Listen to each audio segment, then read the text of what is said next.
নমস্কার দর্শক বন্ধুরা, আমি সব্যসাচী এক্সট্রা টাইম বাংলায় আপনাদের সবাইকে স্বাগত।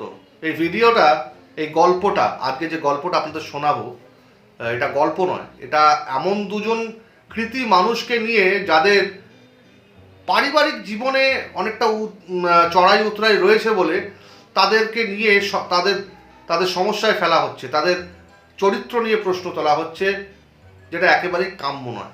और ये धोनी की हुई जी गजब ग्रिप कैसे SRMB जैसे SRMB TMT बार की विन ग्रिप टेक्नोलॉजी सीमेंट के साथ बनाए मजबूत पकड़। Grip is important. ছোটবেলায় আমরা সকলেই পড়েছি, স্কুলে পড়ার সময় সকলেই পড়েছি বিজ্ঞানের অপব্যবহার।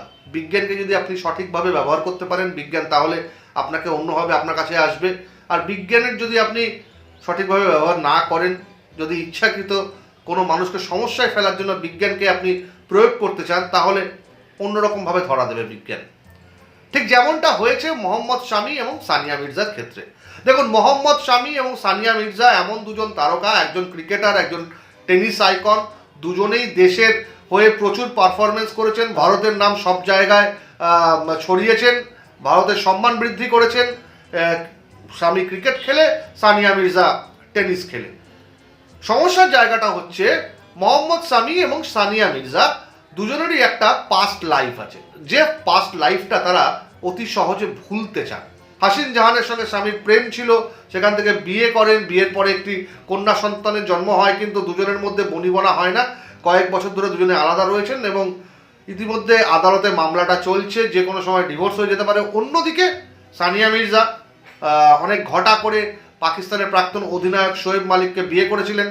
বিয়ে করার পর থেকে কখনো দুবাইতে থাকতেন, কখনো শোয়েব মালিকের পাকিস্তানের বাড়িতে থাকতেন, কিন্তু গত কয়েক মাস আগে শোয়েব মালিকের সঙ্গে তার ডিভোর্স হয়ে যায় এবং ডিভোর্স হওয়ার পর থেকে পাকিস্তানকে পাকাপাকিভাবে বিদায় জানিয়ে সানিয়ার এখন বাসস্থান হচ্ছে হায়দ্রাবাদে নিজেদের বাড়ি, কিংবা মাঝে মধ্যে ব্যবসায়িক কাজে দুবাইতেও থাকেন।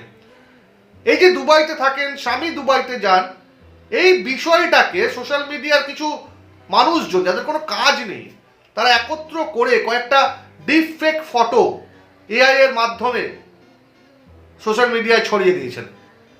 সবথেকে খারাপ লাগার বিষয় হচ্ছে কয়েকটা পোর্টাল বা সংবাদ মাধ্যমও সেই নিউজগুলোকে ক্যারি করেছেন এবং সেগুলো থেকে নম্বর পাওয়ার চেষ্টা করছেন, ভিউজ বাড়ানোর চেষ্টা করছেন, যে স্বামী কি তাহলে সানিয়া মির্জার প্রেমে আবদ্ধ, স্বামী কি সানিয়া মির্জাকে বিয়ে করছেন, দুই ডিভোর্সির ভালোবাসা এগিয়েছে, এরকম বিভিন্ন ধরনের হেডলাইনকে কেন্দ্র করে খবর পরিবেশন করা হচ্ছে। কিন্তু আমাদের কাছে যে খবরটি রয়েছে, সেই খবরটি যদি আপনারা বিশ্বাস করেন, তাহলে হচ্ছে মোহাম্মদ শামির সঙ্গে সানিয়া মির্জার কোনো রকম কোনো সম্পর্ক নেই। বিয়ে তো অনেক দূরের কথা, দুজনের নাম অবশ্যই শুনেছেন, কিন্তু আমাদের ধারণা কেউ কাউকে ব্যক্তিগতভাবেও চেনেন না। তাহলে সমস্যাটা কোথায়? কেন এই ডিপফেক ভিডিওগুলো বা ডিপফেক ফটোগুলো বানানো? কেন এআই এর সাহায্যে মোহাম্মদ শামি এবং সানিয়া মির্জাকে একত্র করে বিভিন্ন স্পেকুলেশন স্টোরি তৈরি করা হচ্ছে?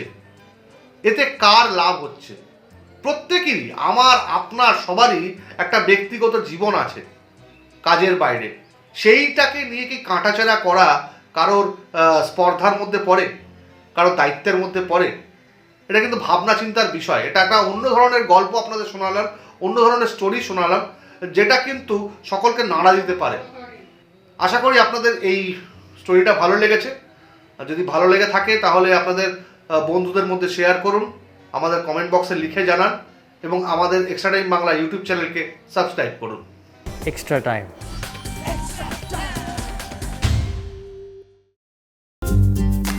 লেটেস্ট নিউজ আর এক্সক্লুসিভ ভিডিওর সঙ্গে আপডেট থাকতে এখনই সাবস্ক্রাইব করুন আমাদের ইউটিউব চ্যানেল। বেল আইকনে ক্লিক করতে ভুলবেন না যেন।